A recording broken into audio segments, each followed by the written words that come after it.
into the I-80 Club. What did we always call this, Jack? Club going up on a Tuesday. On a Tuesday. Very rare. Oh. Very rare this happens, but it occasionally does because I'm going out of town tomorrow. So. How about that? Jack, where are you going tomorrow? What are you doing? To Kauffman Stadium, leaving tomorrow at 12:30. Maybe a little time to tailgate, going into the stadium and be looking in left field for those home runs near the fountain seats. I'll be up there with my son, so be looking for us. Nice. Did you see? Well, you of course saw it. Did you have any takes on Bob Costas? How about my partner John Bishop today? Not making fun of. Do you hear him today? A little bit of it. Like I heard one segment where he was like sort of just sarcastically referring to all the Costas critics. Yes, he said he needs more context. I've never heard a more disappointed, like, neutral call ever.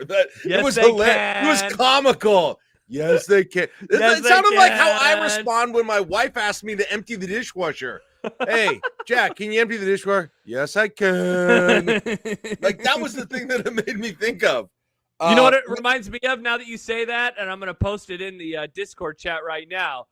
Cool. Glad you liked it. Cool. Glad you liked it.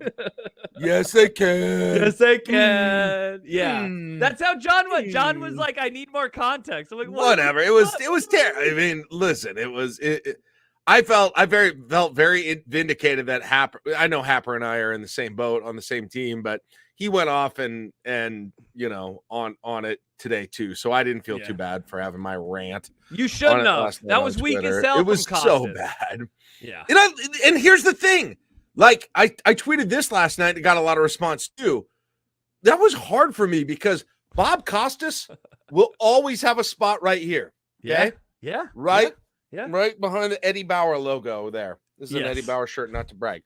I figured it'd be a Costco shirt. No, Eddie Bauer that I bought at Costco, but Classic. Eddie Bauer brand. So very hot for the late 90s.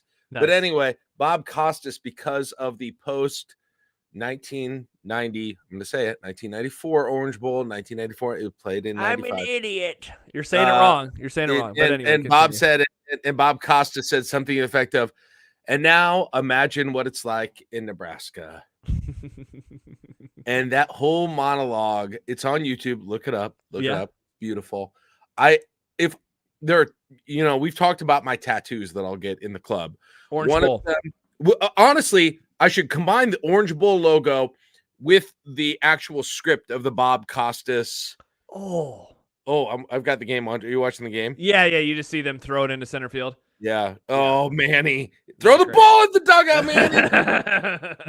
But the Orange Bowl with like the Bob Costas, I think I should do the Orange Bowl maybe like on the small like tramp stamp area. Yeah. And then like the whole text of the Bob Costas monologue on my back. Like it was that important. Like that is one of my favorite sports broadcaster moments ever. So like it pains me to have to say that.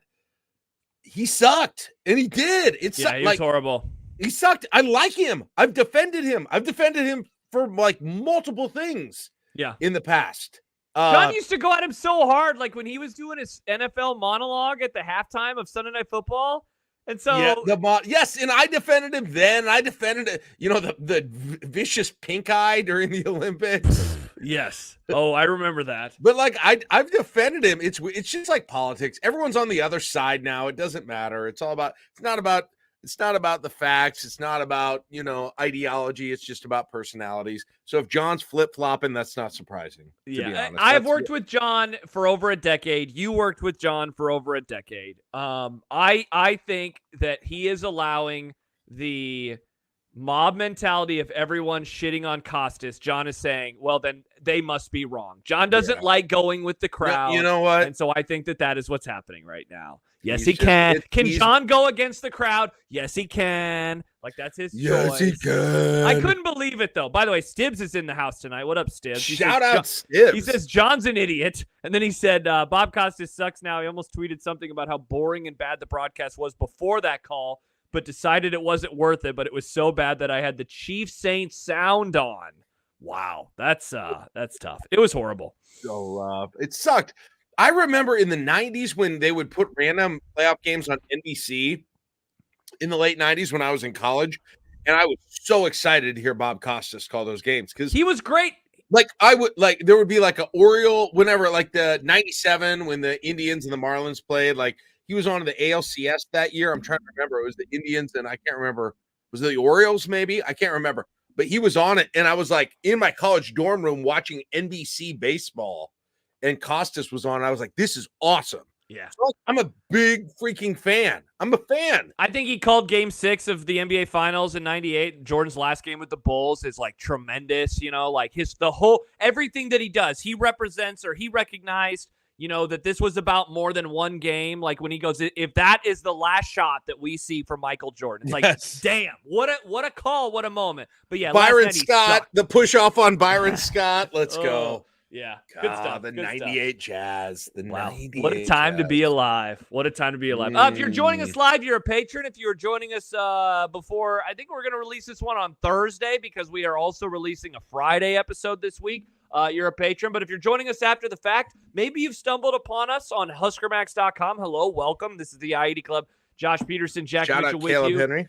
We record at least 2 pods a week during the college football season outside of this week because of travel. We have done at least 3 a week. But, folks, we have been humming. Last week we had 6 episodes of the podcast. We would love to have you join us at patreon.com/ID Club. If you join us there, you can also hang out with us inside of our Discord channel, which is where Stibbs just called John an idiot, among other things that you can find inside of the Discord channel. And then he adds, yeah, you guys are fucking dorks. Well, thank you, Stibbs. It's good to have you along for the ride tonight. But yeah, we go multiple times a week, including the Saturday morning coffee show, which will be off this week because I will be in Chicago and Jack will be in parts unknown.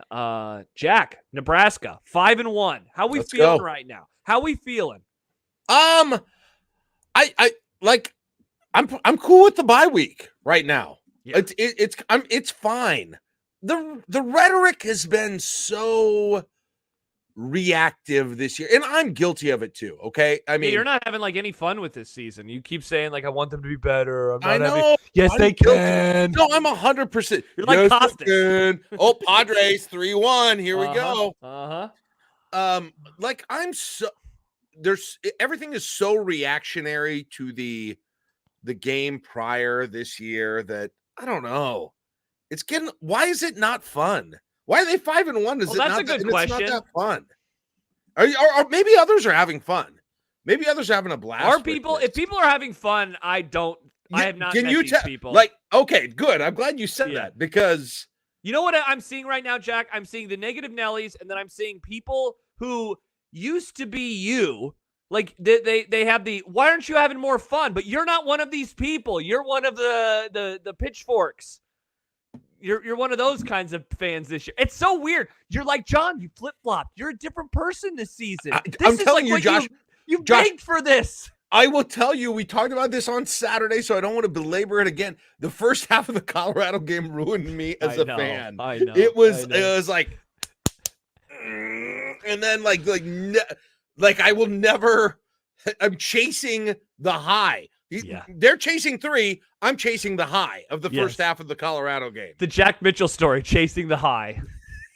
And it's just a screenshot of you and me from the I-80 at the half during the Colorado game. After like 3 beers of holding the Fred Hoiberg cup up in the window, like just saying, is this defense elite? I think this defense is elite, Josh. What does this mean? Yep. And ever since then, it's been all downhill. The offense has been bad in the second half. Dylan Raiola getting slammed into the turf. And the defense had the bad game against Illinois. All I wanted was an orgy of joy, and I got it, and it ruined me.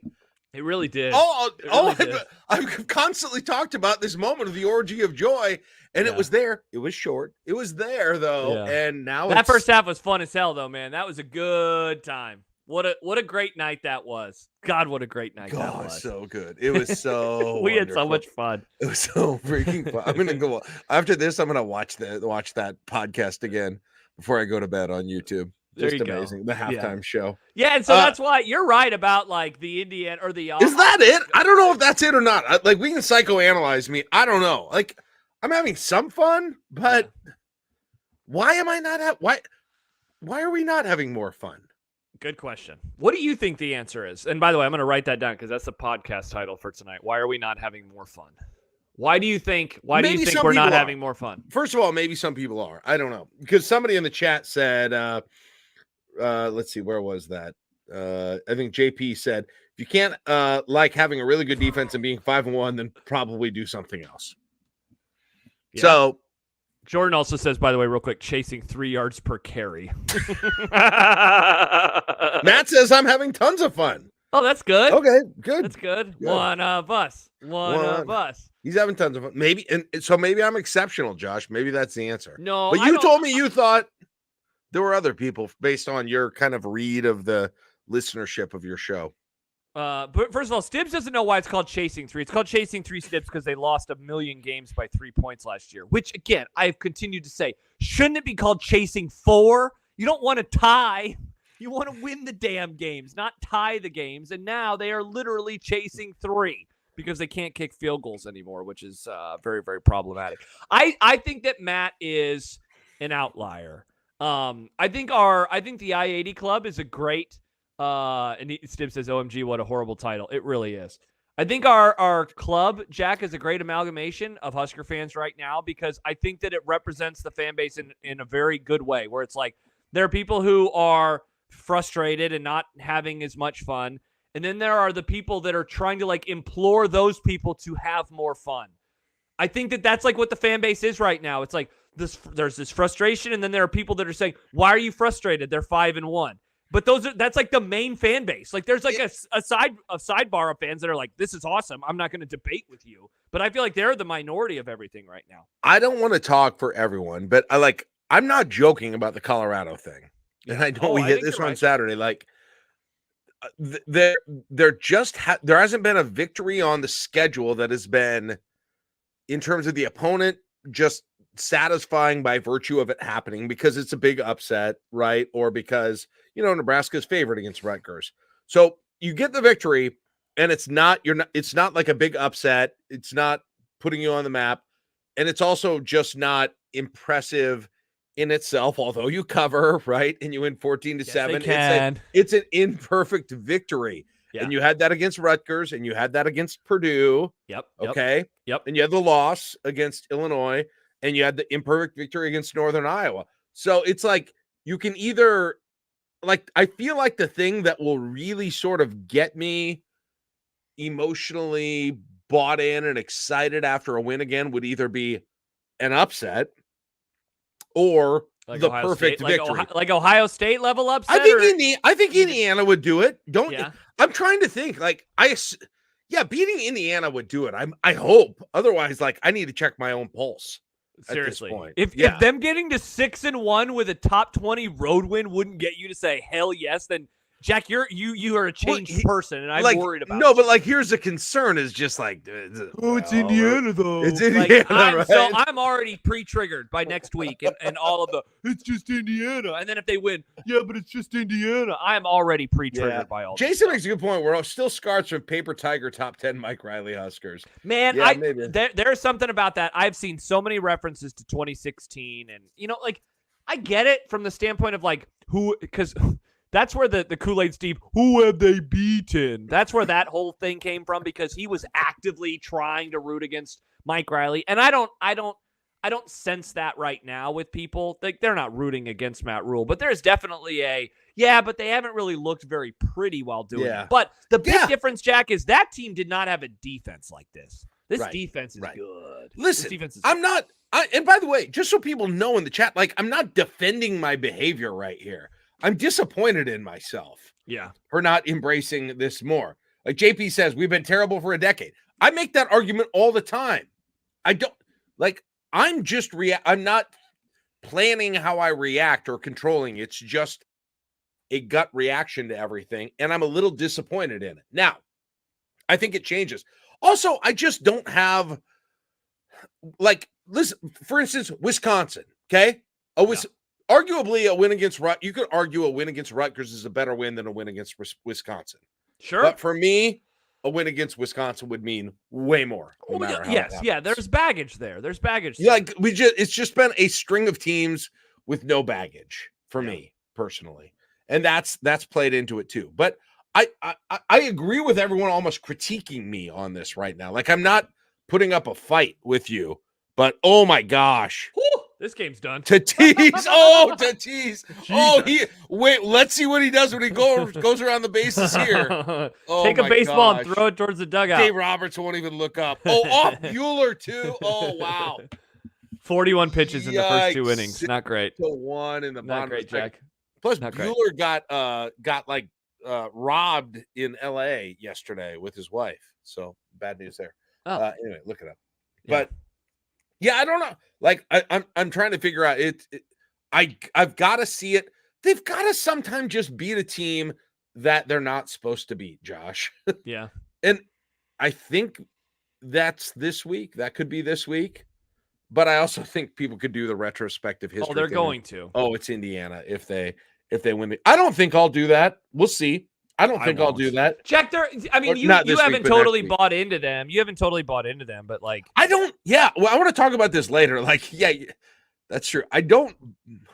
See, and you did this after they lost to Illinois. You did this weird thing where you're like, yeah, and I don't even think they're good. It's like, who cares? Illinois won the game, and you were like making in a way, by lessening Illinois, you were worsening the loss for Nebraska. It was very, very strange. I know. Well, I'm not. I'm just. I believe what I believe. Right? I know. Yeah. We'll see. You have a weird way of coping to losses. I think we'll see about what Illinois does against Purdue. Hopefully, they're able to blow out Purdue and confirm that. But yeah, I don't know. Like, I don't get Indiana, Josh.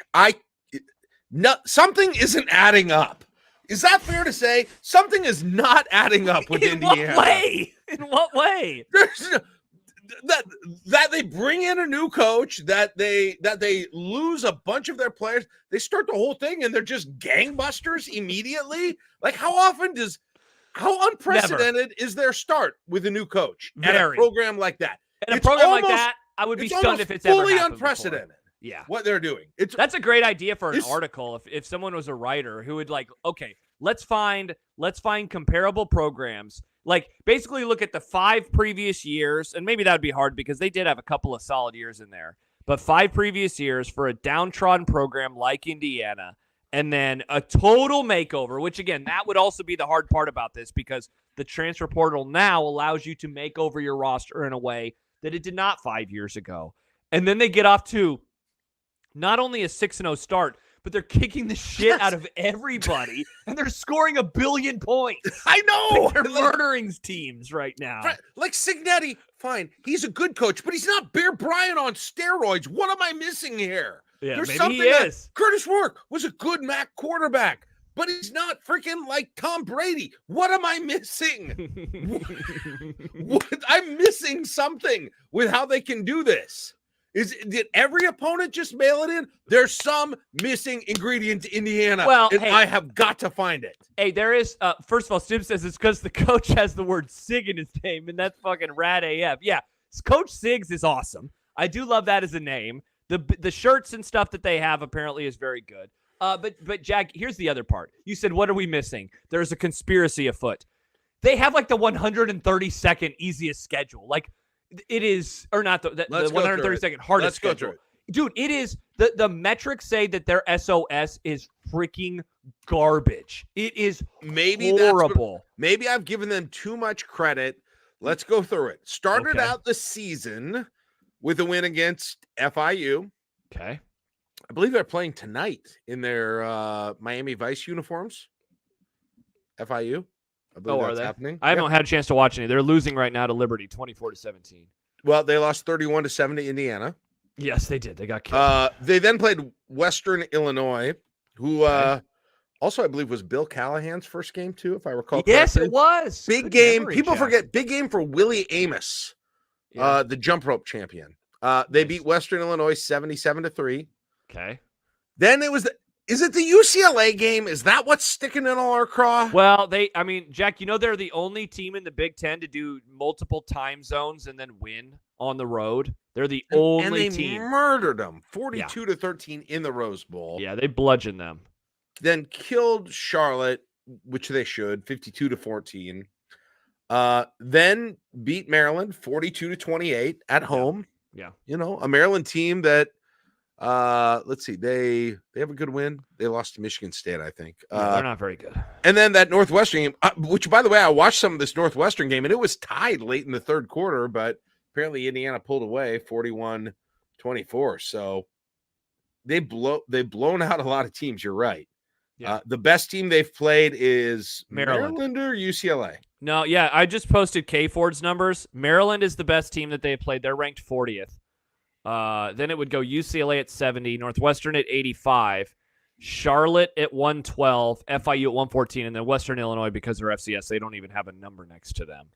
They have, I think I saw, it's like the 130th best schedule so far. I mean, so they have gotten off to a lovely start from that perspective, in that they have not had to play anybody. They played nobody. That's it. I mean, look at their schedule the rest of the way. Nebraska, Washington, which K Ford has is comparable. Both of those are at home. Then at Michigan State, they should win that game.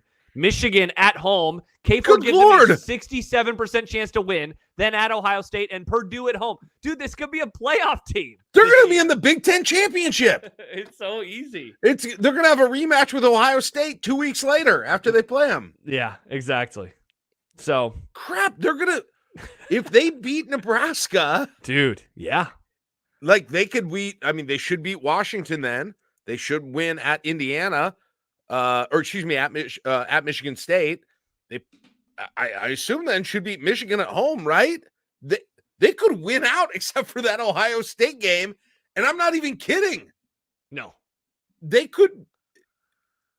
You could be looking at an Indiana Ohio State rematch 2 weeks after the original, or if you really want to screw it up, Oregon beats Ohio State. That would be hilarious if it's Oregon, Indiana for a top 4 seed. By the way, Jordan asked, what is the toughest defense Indiana's faced? Northwestern. I just a quick perusal of SP Plus. Bill Connolly has Northwestern as the 31st best defense in the country. He has Maryland as the 33rd best defense in the entire country. And by the way, Jack, as what? 3. So it'll be It's over. It's over, jerks. Hope you enjoyed it. See you in basketball season. Hey, what happened last time we played in basketball? Remember that one? Oh yeah. They should bring Casey to be the honorary captain. Oh hell yeah.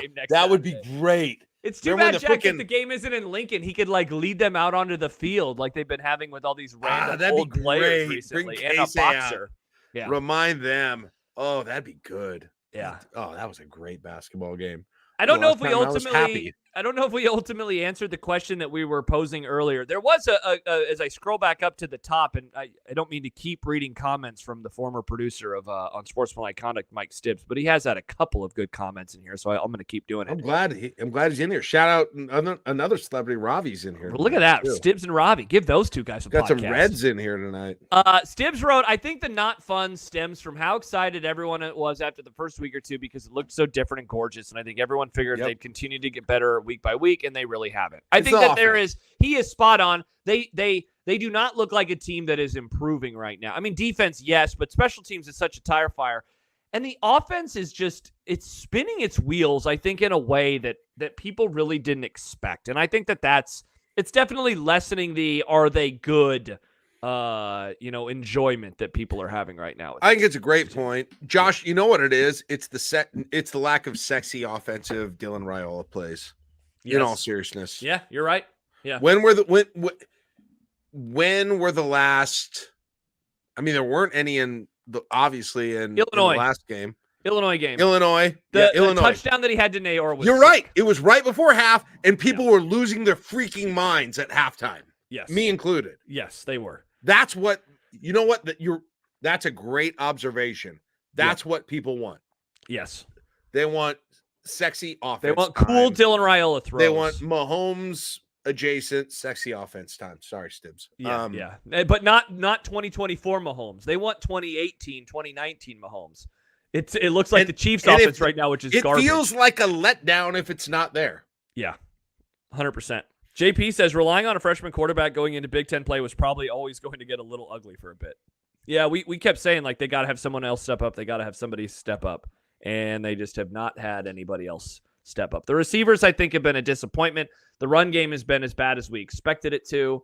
I think that a lot of it, and the tight ends are pretty much non-existent. I think a lot of it stems from those factors. And putting it all on the true freshman's shoulders is difficult when he has his first truly atrocious game, and that's what Saturday was. It was an atrocious football game for him.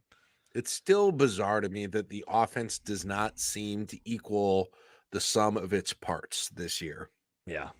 Or hasn't since, I guess, recently. It hasn't.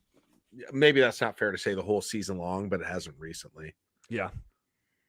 It's still weird that there just aren't open receivers ever. Yeah. Is that weird to anyone else? I know that is a very elementary football take, not X's and O's guys, but I just feel like there should be a lot more open receivers. Dave Fight has posted, and he posted this earlier, I believe in the Huskers channel. He says, things I believe in no particular order. Nobody knows what the offense is supposed to be. Run first, pass heavy, pro style, etc. The offense is held back by talent/execution gaps on the line of running back. Sack can design some great plays and sets things up well. He can outsmart himself. I don't have confidence in this team's ability to pick up a 3rd and 4 on the ground when everyone knows they're running, and they have absolutely taken their foot off the gas in games. I think I agree with all that. Yeah, I definitely do. And so you put it into a bowl and you stir it together, and it makes for a dish that is sometimes fun to watch and sometimes not so much fun to watch. Yeah, that's how I feel. I was well said by Dave, and I know so much of it goes. We're not going to get way into this now, but into the play calling. But he's right. Sadly, there's talent deficiencies on the offensive line and at running back. Yep. Now, let me ask you this. Are the receivers not being as good as we think they should be? Did we overrate the receivers at some point, Josh? Because during the summer, you were high on the receivers. I wasn't as high. I came up to you. I met you at that. Oops. I think I apologized to you, and I said you were right. I was wrong. I feel like I should apologize to you. But is there a role reversal now? I don't know. I mean, are you higher on them than I am right now? No, I mean, I'm surprised they're not able to, against the last couple of opponents, be more, be open. Yeah. Be open at some point. Yeah. Beat the guy guarding you. Again, I know this isn't the most Vince Lombardi take about football or anything else, but it's just bizarre to me that they are so, starting with the Illinois game, to be honest. That's kind of where it started, where it felt like they were blanketed constantly in that game. By the way, just look over at your TV right now. Holy Go, shit. go! Is that a grand slam? Yep. This game is off the hook through 2.5 innings. Wow. Not even 2.5 innings. It's a 6-5 game now. It's 6-1 a pitch ago. This is going to be must-watch TV tonight. Wow. Yes. Dumanji Jack says, for folks who go to games, are the wide receivers running very long developing routes? Always feels like Dylan has to wait 3 to 4 seconds for routes to come open. It's half the time all the routes are 15-plus yards down the field. And then adds, I would kill for an all-22 view. Yeah, I would too. I mean, one of the things that really, really sucks is that and we talked about this, Jack, multiple times now this year. It seems at times like pulling teeth in terms of finding some ease with the offense. Somebody made a comment a few minutes ago. Yes, I wish I could remember who it was, but it's like the Illinois game, where it's like their guys are open all the time, but Nebraska, it's like having to work. Jordan says, stop being lazy route runners. Man, those first 2 interceptions, I thought they were bad because the receiver could have caught them. We talked about it in the game on Saturday, and I know you and I talked about it a little bit when you came on with with John and I yesterday. The pass interference or the holding call that should have been called, but Nayor doesn't give the effort and make it seem like he is being interfered with. Or maybe Happer and I talked about that. It's run through the penalty, because then the refs will see how obvious it is. And he just doesn't. He didn't do it. And I think that it's funny because the previous week versus Purdue, they're getting a penalty every 3rd throw. And then this time, Nayor, I feel like he could have done a much better job at selling it. And he once says it, Nayor quit on that route. He definitely did. And Jack, I think he's done that multiple times this year. I don't think that that's a new thing for Mr. Isaiah Nayor. I feel like he's done that multiple times this season. It's been, I think the Illinois game was the point. I had started to believe that this offense had such a wealth of weapons that it was never going to get into a. Listen, I thought there might have been problems eventually protecting Dylan Raiola. Offensive line might break down. I didn't think they had, run. I thought maybe the running game would struggle. I never thought that they would get in a spot where they just didn't have open options in the passing game. Yeah. Like that. Honestly, that's probably the biggest thing right now for me that is bringing me down on this team, to be honest. And a few weeks ago, it was the defense after the Illinois game. Yeah. But they've rebounded completely. They have, covered over my concerns from the Illinois game for the time being. It is 100%, weirdly enough, Josh, like it's the passing game. Yeah. Where's the passing game? And isn't it funny to say that now? Like, so let me ask you this: have we overreacted yet again? Just like you said, what you did about the Illinois game, I think we're all going to agree that we probably overreacted about the defense in that game. Are we overreacting about the offense and the passing game in particular? Because even though they lost the Illinois game, the passing game did look very good. Throughout large chunks of that game, they moved the ball. There's a very real world where they win that football game if the pass is just a little bit better by Dylan and they win that football game. Dave just says, how good is the Rutgers pass defense? Like, how good is what happened, that they played against a team who shut them down and that it was ungodly amount of wind. Like, I don't know the answer to that question. Like the run, because there is being concerned about the pass game in a vacuum. And then there is also, as G. Schramm points out, they can't pass because they can't run the ball. And I wonder, are we being a little more critical on one asset of the offense or facet of the offense when this conversation is hard to do without like a real big deep dive into the run woes Maybe that they have right now? And I'm not football smart enough, I don't think, to give the correct answer, but I definitely think that is playing a large part in all of this. Yeah, I think it is. And what is the reason? And Dave, in the post that you were talking about, he said part of that is deficiencies on the offensive line and running back. But why is the running game struggling? The first half of Purdue, why did it struggle as much as it did, Josh? Like, what's your opinion on that? I just don't think the backs are very good. It's exactly what I thought coming into the year. I just think they stink. God, none of them, man. Yeah. I think against a defense like Purdue, they can't run. Yeah. I know that. I mean, it's pretty pathetic that like they can't have success against like the worst rush defense in the country. And Rutgers, by the way, not a whole lot better. Rutgers run defense not a whole lot better. No, I know. That's the fact that they couldn't run on those that's teams concerning. Like, I agree. Oh my gosh, you got Ohio State coming, you got Wisconsin coming, you got Iowa coming. It's gonna be a lot tougher when they go up against those teams in terms of running the football. And like, if you're one of those teams, how do you defend them? Like, I would just drop everybody back and force the receivers to get open and force Nebraska to pass the ball on them. That's what I would do over and over and over. That's what Purdue kind of did. Yeah, exactly.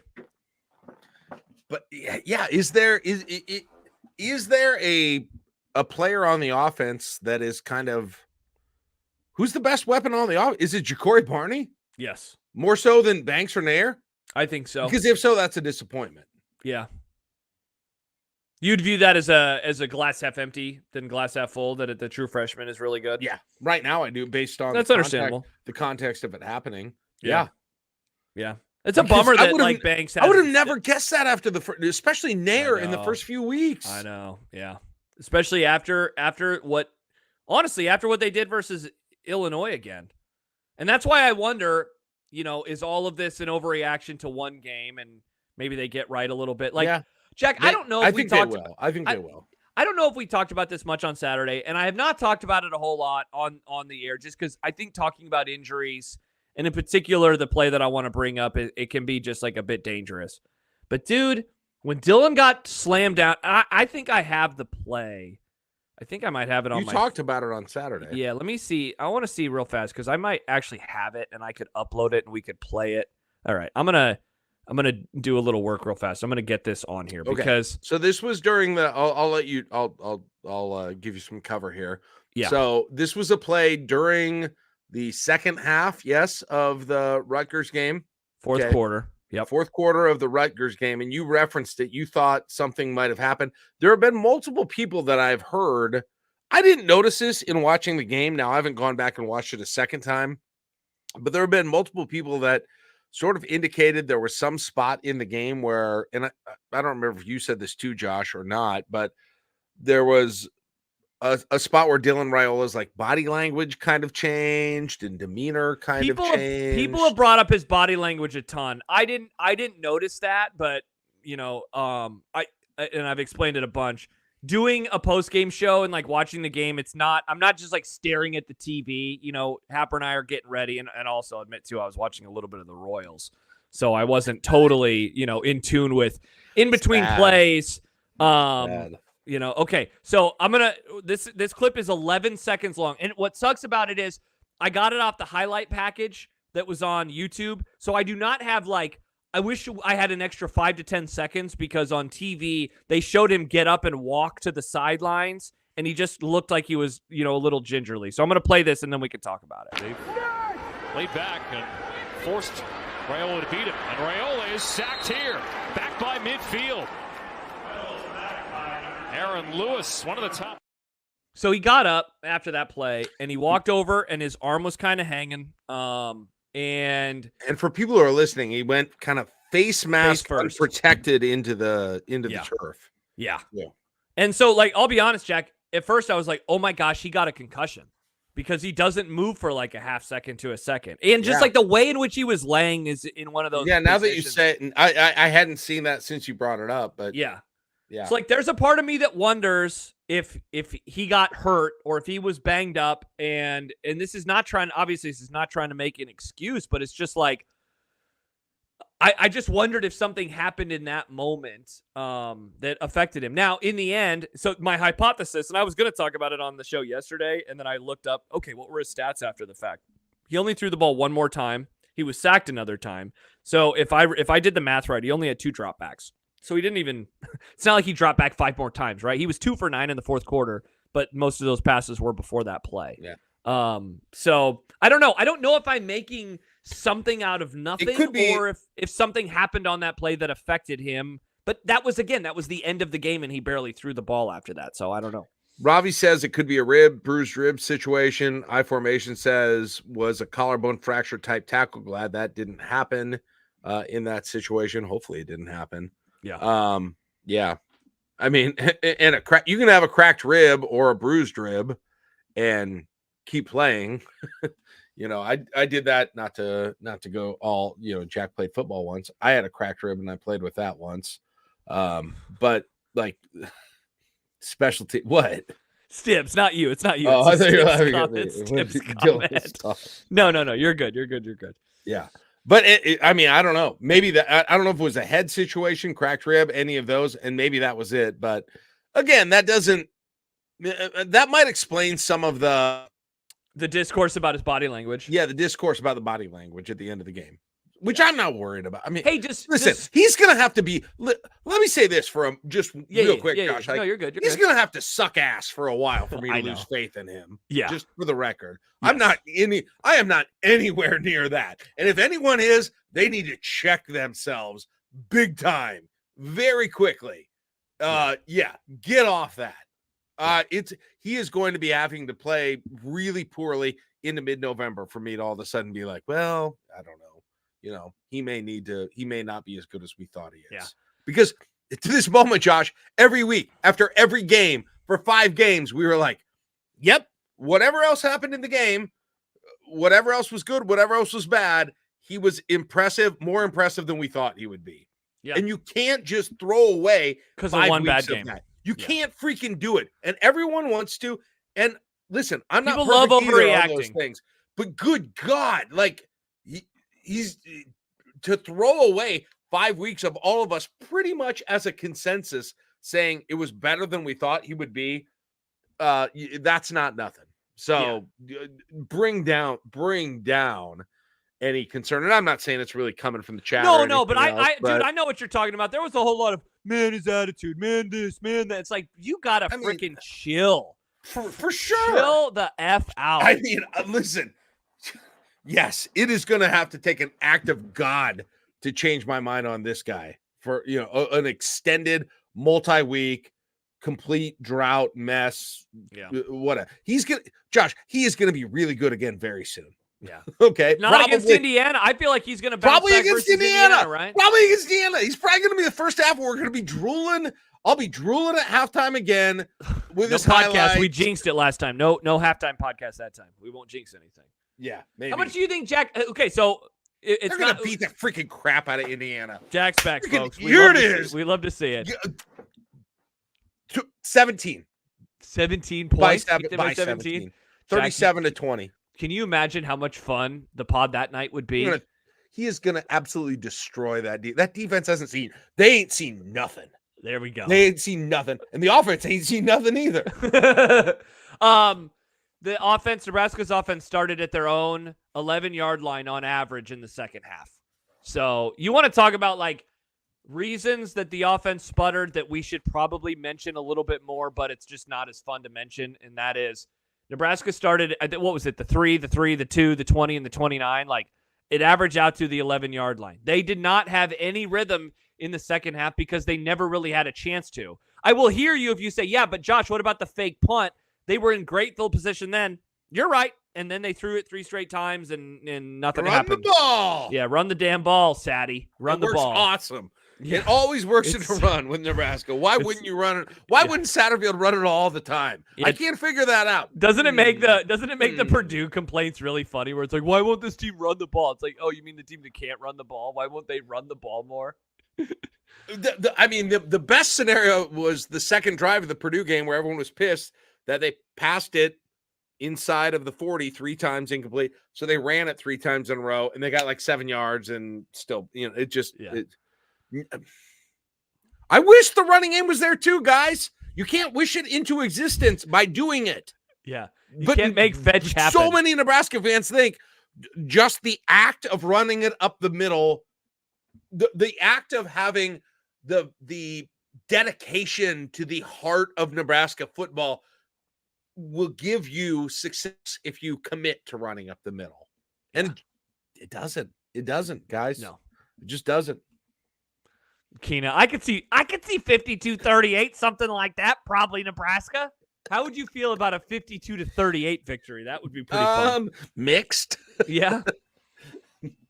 I mean, listen, I need more help on the offensive side right now, so probably. And you won. Hey, let's get some of those ready. No smoking, no cigs. That's right. Thank you, NU1. You gave me some graphic ideas that I will build for our shows next week. Everyone start hitting the jewels this week to get off the cigs. Nice. There you go. We love it. G Shram, if only the 4th and goal would have been a pick six like it should have been, we wouldn't have to worry. Yeah.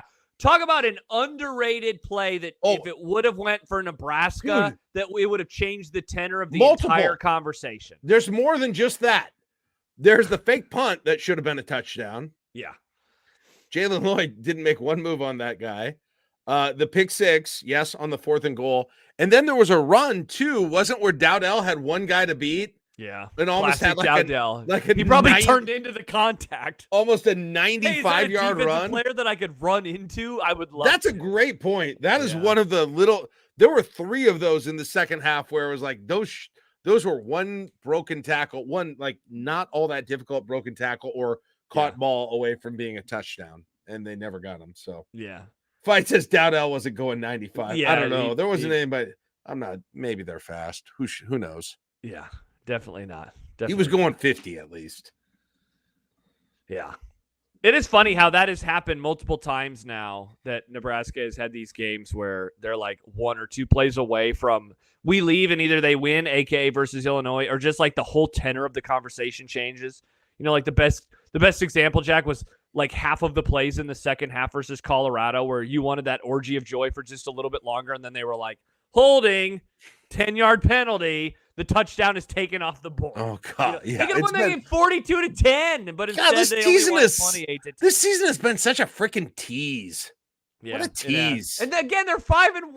Like I know, but it's like I don't know. It's just like it's just like making out. You know, it's just like. I mean, that's making one is 5 and out. Making out is 5-1. You know, I mean that's basically what this is. Yeah.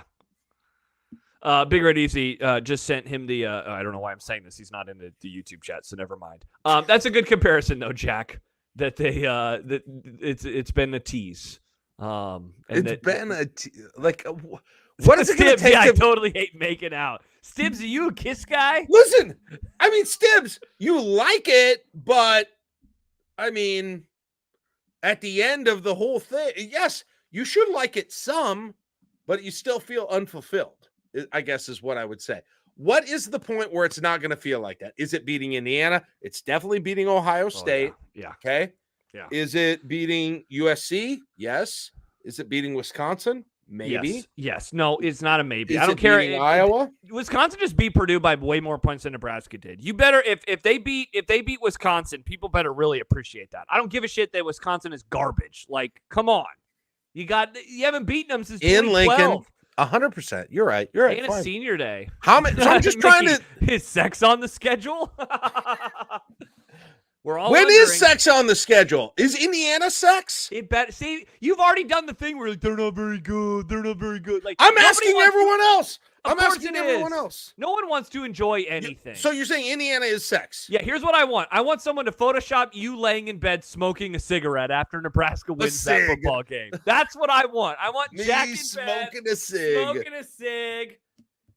I'll tell you if it was. Yeah, Photoshop your Afterwards. face onto Don Draper when he I'll is in tell you bed with after it one of was. his many women. So Indiana, you're saying Indiana. I don't know if Indiana will feel like that or not. I mean, you get a bowl. You get This bowl is so weak. eligibility. It's a ranked win on the road, and you're like, didn't do enough for me. I'm not committing. Didn't do enough. Josh, I can't. Can I kiss some more? I can't predict what my passion will feel like. I don't know. I don't know. Although I can predict if they beat Ohio State. Can we do some clothed petting? That's what Indiana would be to Jack. UCLA is definitely not. No, hot take. UCLA is the only one that does not fit this criteria, unless it gets them to a bowl game. But USC absolutely is. Fine. USC, Wisconsin, Iowa all are. And Ohio State and Indiana. All I'm saying is UCLA is for sure not. Indiana is maybe is. That's unreal. There's only one make-out landmine in there, the entire schedule for sure. And it's UCLA. That's wild. Friend zone. I still can't believe that I have to convince you that Indiana would be like awesome. That it would just be the bee's knees. Okay, chat, tell me. Am I being Can I get some flame emojis in the chat? Am I being unreasonable about this? Ooh, Matt, this is why you aren't having fun. Hard to argue. I'm not even saying you're wrong, but this is I don't control my this is not in my purview of control. Okay. Yeah. This is a internal reaction, involuntary reaction. JP says, I would love to know of other podcasts or teams who have literally sucked for 8 years, having a discussion about which wins are good enough. I keep making this point, but it's nuts. Yeah, it really is wild. Day fight, dry husking. This is very strange, Jack. Of all the people that I would have expected this from, you would have been like 800th on my list of Husker people in my life. I never would have guessed this from you. Never would have guessed that 5-1, and you'd be like, yeah. I wouldn't either. Yeah. I'm just telling you my personal experience. Yeah. Through this season, I want Keena, just have the sex, Jack. Exactly. I want it's consensual deep satisfaction. Jack. Just go forward with it. I want a deep sense of satisfaction, and I haven't found it yet. I hope to find it at one point during my journey. Yeah. Like, do I understand your critiques of it? Yes. Yeah. I do. Do I understand the context, why it's unreasonable? Yes, I do. But the heart wants what the heart wants, okay? This isn't this is not my conscious decision to feel that way, but it's where I am right now. And it very well could be that Nebraska beats Indiana, and I'll have hit that moment based on the way the game looks. The offense looks sweet, right? That could do it. There's various things. It could be a blowout. That could do it. It could be a dramatic win. That does it. It could be various things. So we don't need to critique me so much. I'm just telling you. Yeah, I like critiquing. It's fun. I'm just It's good. I mean, you're just critiquing my subconscious. I can't control it, so it doesn't do any good. Stumaji says it's such a weird conversation because, yes, Nebraska hasn't had this good of a start forever.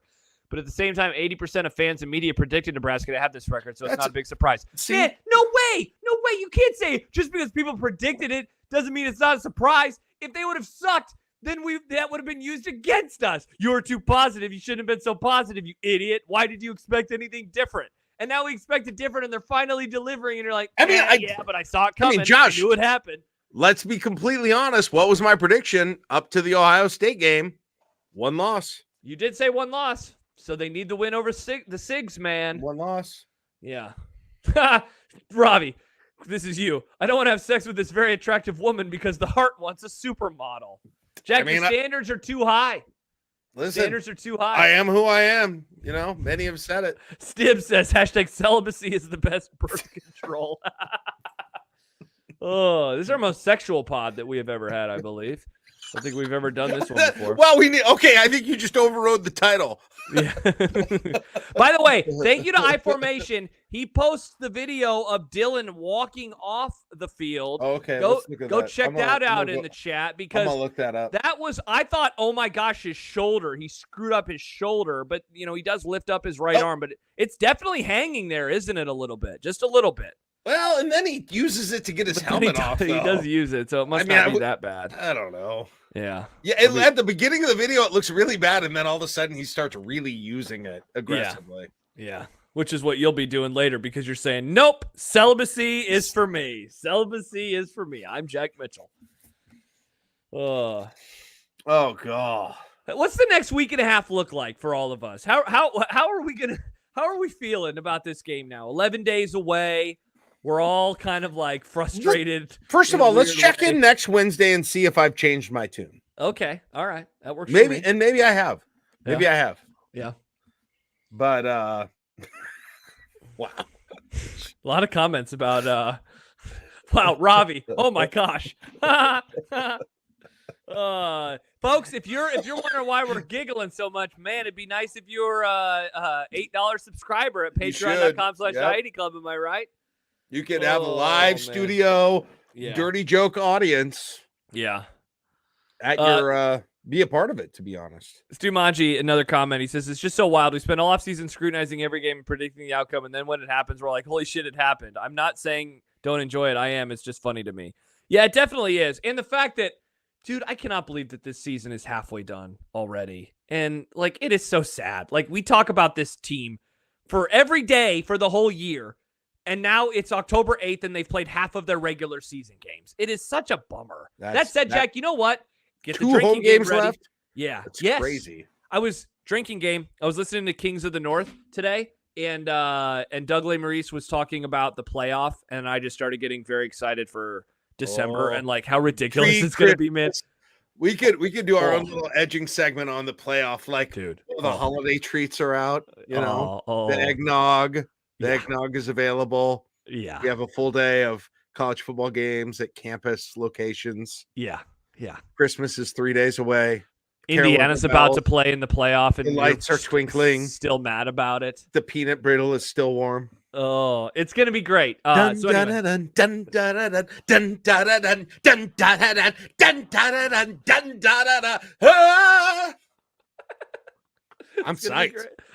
Yeah, Jack is pumped. That I'm excited for. There you go. That sounds hot. Hey, how about this? Here's a reason for optimism. Stumanji says he's going to be in Italy for the Indiana game. I need someone to hook the ID Club up so I can stream it. The last time I left the country for a Nebraska game, we beat Iowa. Don't try the pizza. Just a warning. Stay away. Oh, man. Matt, how does he get so psyched thinking about Christmas but not being 5-1? Jack loves Christmas but doesn't like starting 5-1. Oh, man, that weekend's going to be freaking awesome. Listen, dude, that triple header on the 21st is going to be the bee's freaking knees. It's going to be so good. That's Trista's birthday, too. Happy birthday, honey. We're watching the playoff. My son's birthday is December 22nd, so, yeah. Oh, wow. Look at that. It's going to happen all those times. Oh. His 21st birthday is going... I told him, I was like, there's a chance on your 21st birthday, there's a Nebraska home game in the playoffs. Oh, God. Next year. Can you imagine? In 2020. I mean, I don't really think that's Can you imagine? Jack, can you imagine? That would be awesome. Yep. Oh, Lord. Good times. Good times. God, there were so many things, Jack, that we had on the I had a whole freaking list. Yeah, you sent a lot of items. What did I say? Nebraska's a dog for the first time this year. Yep. We were going to talk about the new what's it called? Project Rudy. We didn't get a chance to talk about Project and the Rudy. Perna plan. Yep. We're going to talk about that. We're not doing a Saturday show. We're going to look ahead to some of the games. Yeah. Hey, what do you think about Ohio State, do that Oregon? Real quick. Let's do. What do you think about Ohio State, Oregon? Man, it's a good question. Oregon, tied against Boise State at the beginning of the year. I feel like Ohio State's going to win it right now. I picked Oregon, but I don't feel good about it. I don't feel good about it. I don't feel good about either. I don't feel confident in either result at this point, but if I had gun in my head, I'm picking Ohio State. What do you think about, have you seen the time zone situation? And I guess I mentioned this earlier in the pod, I think. Teams going 2 or more time zones in the Big Ten so far are 1 and 8. Yeah, you told me this weekend. Yeah. Yes. Yeah. Indiana is the only one who has won. And that was when they beat UCLA. Because they're great. So is this correlation or is it causation? Like USC went to Minnesota and Michigan and they lost. Like, is that correlation or is it causation? I think that honestly, I don't know if the Ohio State Oregon game will give us the answer. But Josh, if Penn State goes to USC and loses, I'm gonna be like, okay, maybe there is something to this. Josh, though, one point though. Yes, they travel a long way, but also they're on the road. And there obviously is correlation with games being more difficult to win just by virtue of being on the road, whether you're going 3 hours or, 8 hours. So I think that's part of that too. So I don't know. What is the line on the Ohio State Oregon game? Last I Oregon saw it was, slight favorite. No, Ohio State 3. I think it's Ohio State minus 1. I think is what it is. So which is pretty interesting because obviously that's a really tough home field advantage. Minnesota ended up Minnesota does this though. They look just terrible in non-con, and then they'll you saw them in non-con twice, and then all of a sudden, conference season starts, and they feel like they've turned over a new leaf. Other games this weekend. Ohio State minus 3.5. By the way, I was wrong. Bigger than I thought it was. Yeah. Okay, I'd probably give the 3.5, but yeah. Washington at Iowa, so that'll be another test of this. We'll see. Interesting. And I think Washington, man, they have some stupid losses, but I think that win over Michigan on Saturday night was fairly impressive, I thought. Yeah. Wisconsin at Rutgers. So we figure out the early schedule harder or the late schedule harder for Nebraska? Yeah. Based on that, I guess. Mm-hmm. Who do you like in that game? Oh, man. I don't know. I came away very impressed with, the Rutgers. Well, mostly impressed with the Rutgers run game, especially in the first quarter, but then Nebraska shut it down. I don't know. I just don't think Wisconsin is good. I know, but I was sort of impressed with them at the beginning of the Ohio State game. They had a better passing game than I expected them to with the backup quarterback, or the USC game. Better passing game than I thought. I don't know. Yeah. I don't know what to. I guess I'll take Rutgers because it's at home, but I don't know. Penn State at USC. See, this is one. This I think is one of those kind of proves the theory about this whole time zone situation. Penn State is the better team, right? I think that they are. But, USC whooped up on Wisconsin in the second half. I don't know what to think about Penn State. Did you know they're 4th in the country in the AP poll? They're 4th now. I know that a lot of teams have lost, but that's pretty crazy. Yeah, they haven't lost. Yeah. And then the other one, kind of a weird one, but worth noting, Minnesota at UCLA. So we'll see if PJ and his pills continue to have success. So, Dave Fight, before we go, he says, Josh, I was way behind in the USC stream today, but the conversation about Bama fans freaking out over DeBoer's t-shirt reminded me of NU fans getting pissy over Bo wearing gray hoodies. I don't even remember that. Was that happened? Yeah, I remember when people were mad about Callahan for wearing beige at press conferences, but I was remember. At that press conference. That was only one. Somebody asked him. Yes. Yeah. Why are you wearing beige? That press conference. Yeah.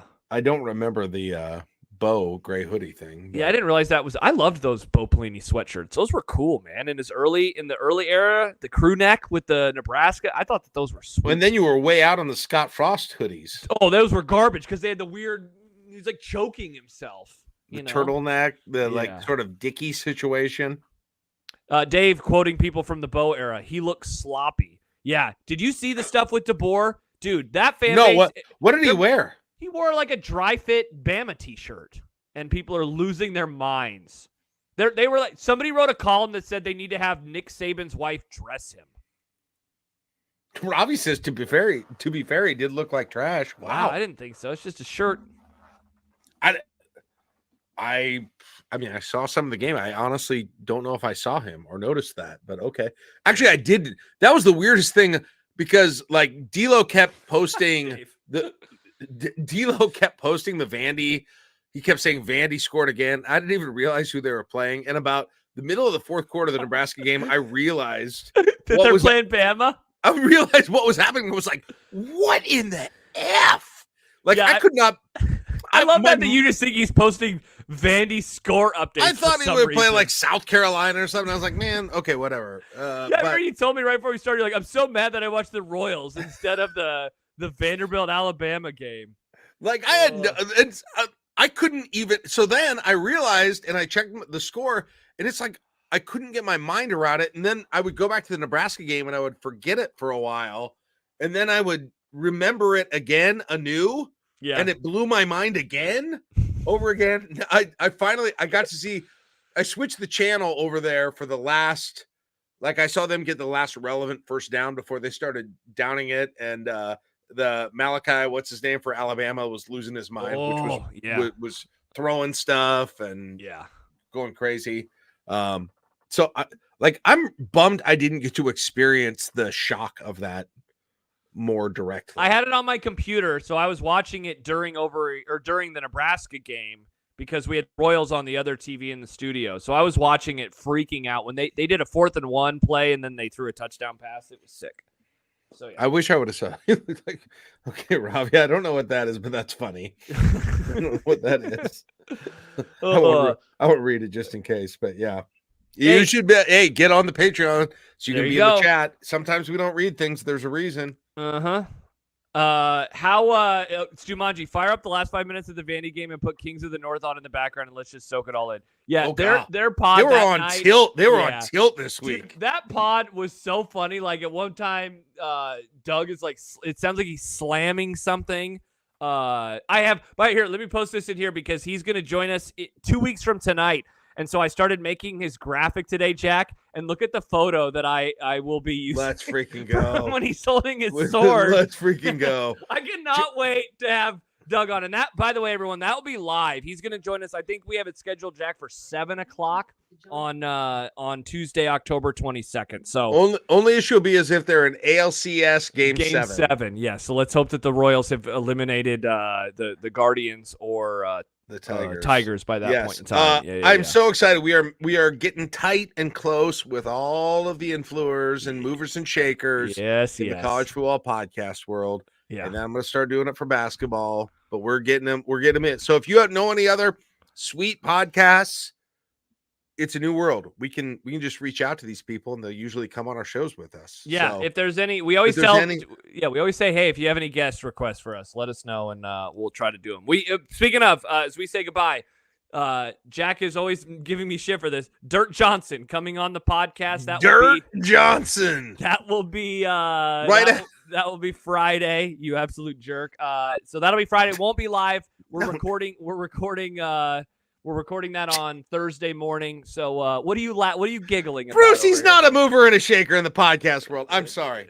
Nice. Oh, Stibbs, Clay Travis. Yeah, we can get Clay on. Okay, that neither. So we'll have Dirt Johnson this week. Next week, one of I haven't talked to him in a few years on my radio show, but a guy who is an Indiana fan is going to join me. We'll have him on. His name is Kyle Robbins. Stibbs might remember him. We brought him on to talk about golf because he played college golf and he covered golf for SB Nation. So we'll have him on. That sounds like a terrible interview. I'm pumped. I can't wait to talk to him. No, the golf thing. When you did that, I would have switched. We would preview the majors. I would have switched the station. I would have gone over to KFAB. Jeez, wow, Jesus Christ, Jack. That's the meanest thing. Yeah, Stibb says I still follow him. He's hilarious. Whatever. He's 100% hilarious. In that context. Not the golf part, Jack. That him as a person. He's a good guy. I'm sure he is. Listen. I'm sure he's great. Cool. Glad you like it. So yeah, Kyle will join us. He'll join me. That will be next week. I think that pod will drop Friday. Doug, the 22nd. The following week, What are you laughing about? Jack's born name is Gary, Indiana. I got a real name. I got a radio name. A born name, and it's Gary, Indiana. Oscar, for him, you quoting me, a guy who's an Indiana fan. I'm sold. It's going to be great. And then what else do we have, Jack? So we have Doug coming on the week of the Ohio State game. The next week, I believe, is Dirk.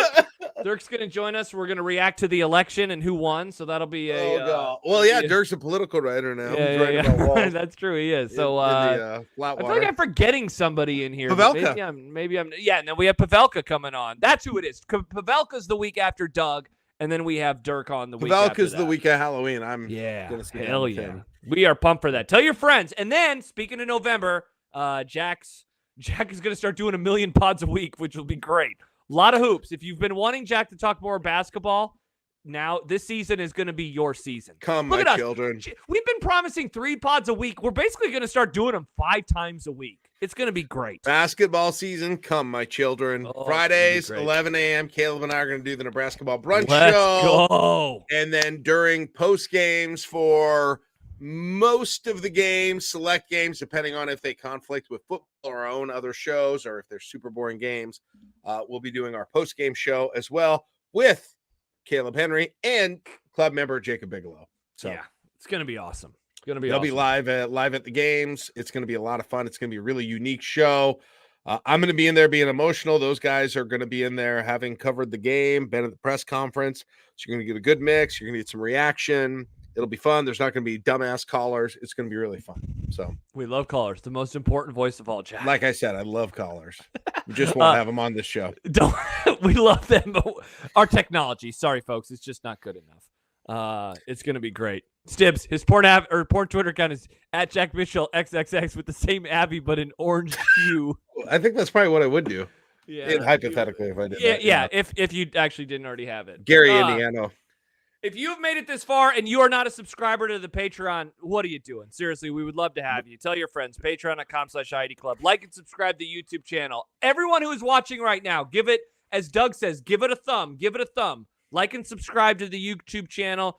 Jack, where are we at? We're getting closer to, are we 270 subscribers? We're getting close to 300. Sean Callahan laughs at us every night when he goes to bed. That's what he does.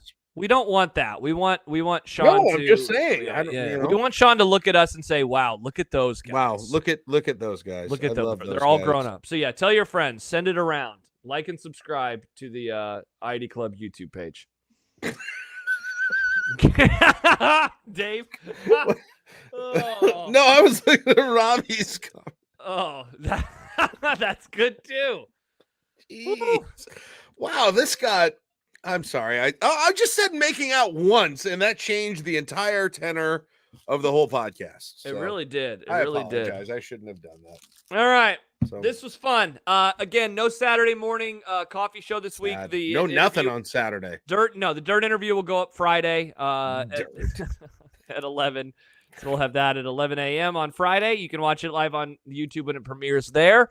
And you and I will be back next Wednesday, right? That's when we'll be doing the next pod next Wednesday. Dang. And it'll be over Indiana a week week. Without us. I know. Wow. Yeah, Mickey, this is a podcast that needs pillow talk. Yeah, there's talk about sadness that we don't do pillow talk anymore. It could be glorious after tonight's. We could just pretend we end it and then have pillow talk, but but then it'd still be on YouTube for all to hear. Yeah, that's true. All right, Jack. All right, I'm just gonna throw the string cheese wrapper away. Okay. Had it earlier a couple days ago. I love string cheese. Banks does too. I got to give him the cheese tax. My dog does too. Yes. Yeah. And you won. Wait, no Saturday. Come on, man. Hey, we gave you 6 pods last week. 6. Yeah. 6 pods. We go can watch take one those. Saturday watch off. them again. Memorize them. Yeah. Like and subscribe. Go listen to the Ryan Nanny interview again. That was fun. All right. Thanks everybody for hanging out. A new guy. Huh. Griswold. Who's that Griswold guy? Is that new? Is that? I definitely don't recognize that name. Thank you, Griswold. Shout out Griswold if you're new or just in here for the first time. If Jack never noticed you before. All right, we'll be back again. Friday is when the interview with Dirk goes up. Jack and I'll be back next Wednesday. Dirk. Jack, good luck to your Royals tomorrow. Look for me on TV. Home runs to left field. If it goes to the second level, you might see me. Bye. Bye.